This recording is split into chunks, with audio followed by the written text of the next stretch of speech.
नमस्कार मंडळी. अवधूत चिंतन श्री गुरुदेव दत्त श्री स्वामी समर्थ महाराज की जय. बघा, माघ शुक्ल जयंती किंवा माघ गणेश जयंती. बघा, माघ शुक्ल चतुर्थी म्हणजेच विनायक चतुर्थी आणि श्री गणेश जयंती तिळकुंट चतुर्थी यंदा 22 जानेवारी 2026 वार गुरुवार या रोजी आलेली आहे. आता गणेश जयंती अतिशय महत्त्वाचा दिवस, कारण या दिवशी आपण गणपती बाप्पांचा जन्म झाला आहे असं म्हणतात. याच दिवशी श्री गणेशाने काशी क्षेत्र येथील धोंडीराम स्वरूपात हे रूप धारण केलं होतं.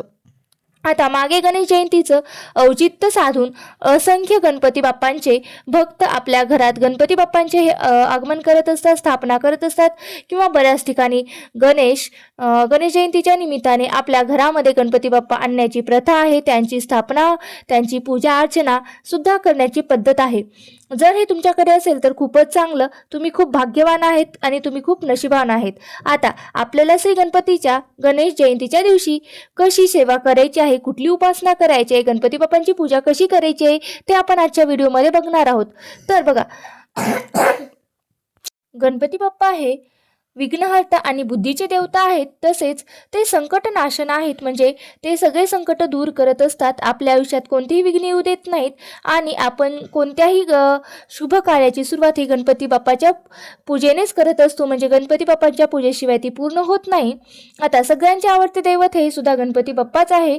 गणपती बाप्पांची कृपा आपल्यावर प्राप्त व्हावी, आपल्या आयुष्यातील सुद्धा जे काही दुःख, अडचणी, संकट आहे ते कमी व्हावे म्हणून आपल्याला गणपती बाप्पांना साकडं घालायचं असतं आणि त्यांची स्वरूपचारी पूजा करायची असते. आता स्वरूपचारी पूजा म्हणजे नेमकं काय, तर बघा, बऱ्याच ठिकाणी असं आहे की गणपती बाप्पाला हळदी कुंकू लावलं जात नाही, पण जेव्हा आपण स्वरूपचारी पूजा करतो तेव्हा गणपती बाप्पांना हळदी कुंकू लावलं जातं. आजकाल प्रत्येक कार्यामध्ये जेव्हा गणपती बाप्पांची उपासना केली जाते तेव्हा त्यांना हळदी कुंकू हे लावलं जातं. पण आपल्याला गणेश जयंतीच्या दिवशी स्वरूपचारी पूजा करायची आहे. म्हणजे नेमकं कशी करायची आहे, तर बघा, स्वरूपचारी पूजा करायची आहे म्हणजेच काय, गणपती बाप्पांची जर आपल्या घरात मूर्ती असेल किंवा नसेल तर तुम्हाला ते आणायची आहे, आणि असेल तर त्या मूर्तीवर आपल्याला अभिषेक करायचा आहे. अभिषेक तुम्ही साध्या पाण्यानेही करू शकतात किंवा पंचामृताने, म्हणजे दूध, दही, साखर, मध या पंचामृताने तुम्ही करू शकतात. आणि गणपती अथर्वशीर्षेचे पठणही करू शकतात. जर तुम्हाला शक्य झालं तर तुम्ही ते वाचा, जर नसेल झालं तर तुम्ही फक्त गणपती बाप्पा मोरया असंही म्हणून तुम्ही त्यांना अभिषेक घालू शकतात.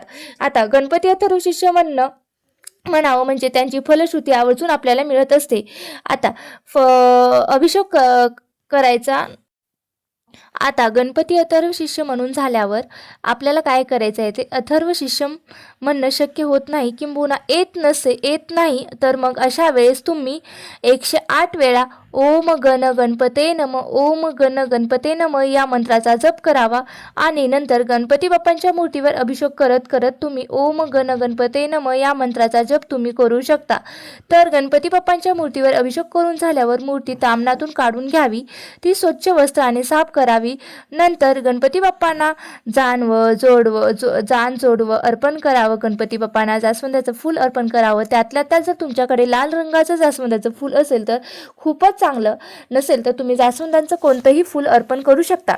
नंतर हळद, कुंकू, अक्षता अर्पण करावी आणि त्यांच्यानंतर येतं ते गुळ खोबऱ्याचा नैवेद्य. हा देखील तुम्हाला या दिवसभरात लोक उपवाससुद्धा करतात. तुमची इच्छा असेल तर तुम्ही उपवास करू शकता. याच दिवशी तुम्ही उपवाससुद्धा करू शकता. आता तुमची इच्छा असेल तर तुम्ही उपवास करू शकता. ज्यांचे गुरुवार आहेत त्यांना त्यांची इच्छा असेल तर तेही उपवास करू शकतात.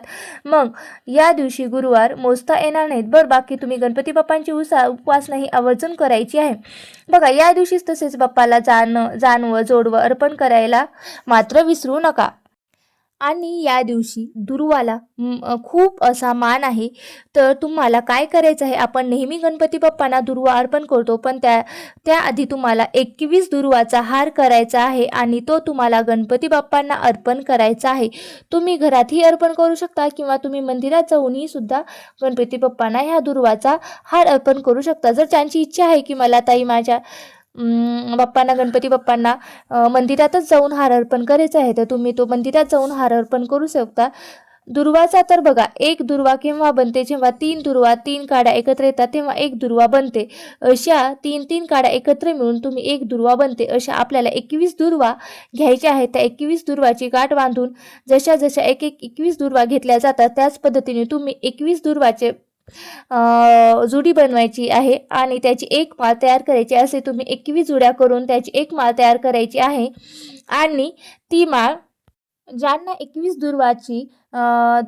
दुर्वाच्या जुडी असलेले हार करणं शक्य असेल त्यांनी ते करू शकतात आणि ज्यांना शक्य नाही त्यांनी 21 दुर्वा वाहिल्या तरीही चालतं. बघा, गणपती बाप्पाला तुम्ही अर्पण करू शकता. प्रत्येक गावात छोटं गणपती बाप्पाचंही मंदिर असतंच, म्हणून तुम्ही गावातल्या मंदिरात जाऊन हार अर्पण केला तर अतिच उत्तम आहे.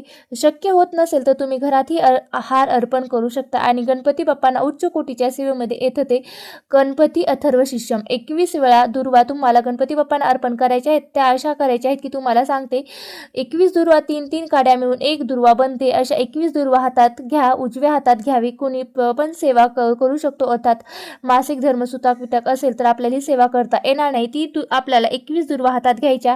दुर्वा हातात घेतल्यानंतर जो शेंडा आहे तो आपल्याकडे असावा व वरचा भाग जो आहे तो गणपती बाप्पांकडे असावा. वरच्या भागाला हळद कुंकू लावायचे असतात, घ्यावी आणि गणपती अथर्व शिष्याचं पठण करावं. नाही शक्य होत असेल तर 11 वेळा गणपती अथर्व शिष्यम पठण करावं.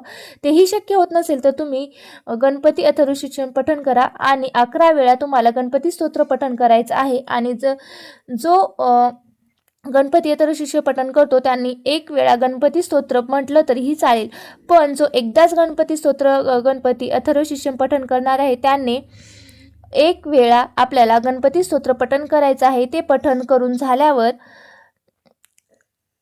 आपल्याला ऋणमुक्त गणेश स्तोत्राचं पठण सुद्धा करायचं आहे. ऋणमुक्त गणेश स्तोत्र तुम्हाला यूट्यूबवर भेटेल किंवा तुमच्याकडे जर केंद्रातलं पुस्तक असेल तर त्यावरही तुम्हाला भेटेल. बघा, दुर्वा गणरायाला गणपती बाप्पाला अर्पण करायच्या आणि आपल्या घरात सेवा केली तर अतिशय उत्तम. मंदिरात जाऊन केलं तरीही उत्तम.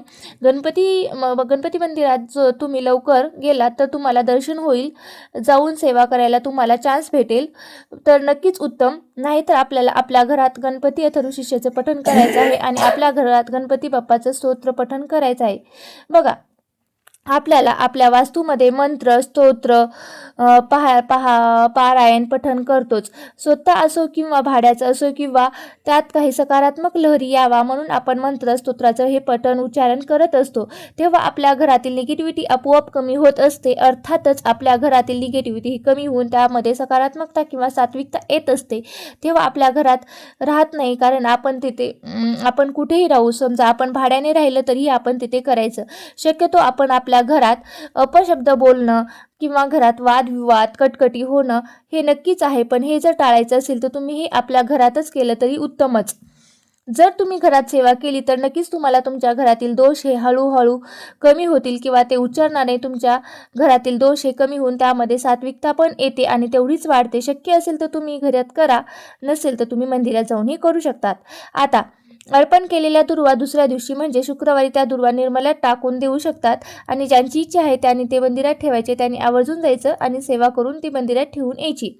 आता या दिवशी मोदकाचा नैवेद्य दाखवायचा असतो. बऱ्याच ठिकाणी लाडूचा नैवेद्य सुद्धा दाखवला जातो किंवा तिळकुंट चतुर्थी म्हटल्यामुळे या दिवशी बऱ्याच ठिकाणी तिळीचा काही बनवलं जातं. मग तुम्ही तिळाची पोळी बनवत असाल, गणपती बाप्पांना तिळाचे लाडू बनवत असाल किंवा गणपती बाप्पांना तुम्ही तिळाची चक्की बनवत असाल, ती तुमच्याकडे जी पद्धत असेल त्या पद्धतीने तुम्ही गणपती बाप्पांना, तसेच तुम्ही तिळाचे मोदकही बनवू शकतात. अशा प्रकारे तुम्हाला नैवेद्य दाखवायचा आहे. तिळाचं सारण भरून तुम्ही मोदकही बनवलं तरी चालतं. जर तुम्ही साधे मोदक सुद्धा बनवले तरीही चालतं. फक्त तुम्ही त्या मोदकासोबत तिळाचे लाडू किंवा तिळाचा एखादा प्रसाद तुम्ही घेऊ शकता.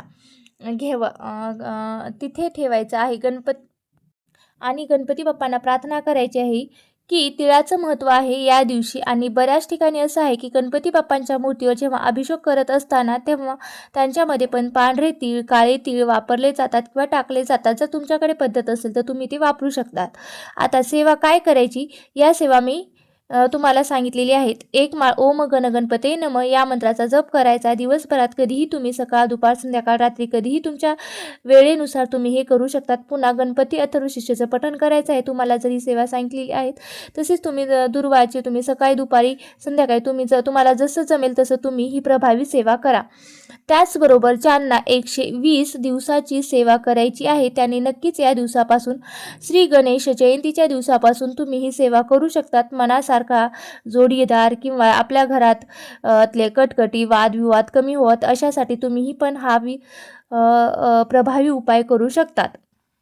अशा प्रकारे तुम्ही ओम गण गणपते नम 108 वेळा म्हणायचं. नंतर गणपती अथर्वशीर्ष, श्री गणपती स्तोत्र आणि त्याचबरोबर तुम्ही ऋणमुक्त गणेश स्तोत्र सुद्धा तुम्ही पठण करावं.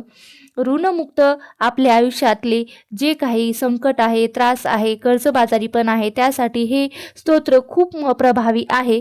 तुमची इच्छा असेल तर तुम्ही दररोज वाचू शकता किंवा जर तुम्हाला शक्य नसेल तर तुम्ही गणेश जयंतीच्या दिवशी हे आवर्जून वाचावी किंवा हे आवर्जून सेवा करावी. त्यामुळे गणपती विघ्नहर्ता आपलं सगळे विघ्न दूर करतो आणि आपल्याला सगळ्यांना सुखी समाधानी आयुष्य देतो.